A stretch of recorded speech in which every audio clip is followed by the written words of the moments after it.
100 days 100 real pregnancy success stories. So ఈ client గత 3 ఇయర్స్గా ప్రెగ్నెన్సీ కోసం ట్రై చేస్తుంటే మన దగ్గర ఒక 3 months ఆఫ్ ఫర్టిలిటీ ప్రోగ్రామ్ చేయగానే మనకి పాజిటివ్ అనేది వచ్చింది. సో ద మెయిన్ రీజన్ ఈ కపుల్ ఎందుకు కన్సీవ్ అవ్వలేదు అంటే first things first, nutrition. Severe vitamin D, B12, iron deficiency, then high cortisol and mild PCOS. అది కూడా ఒకటే ఓవరీలో ఉంది. ఇవన్నిటికంటే ఈ కపుల్ సర్కేడియన్ రిథమ్ అనేది చాలా డిస్టర్బ్డ్గా ఉంది. అంటే almost everyday late night sleeps అనేవి అవుతాయి.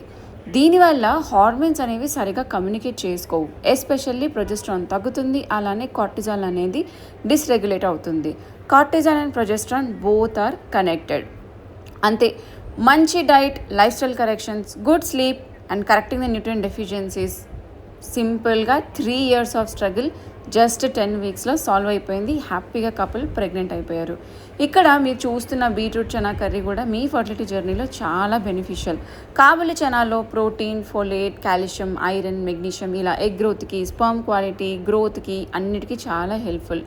ఇలాంటి ఇంకా ఎన్నో ఫుడ్స్ని కలిపి ఒక మంచి డైట్ అనేది ఫాలో చేస్తే ప్రెగ్నెన్సీ వచ్చే ఛాన్సెస్ అయితే చాలా ఇంప్రూవ్ అవుతాయి.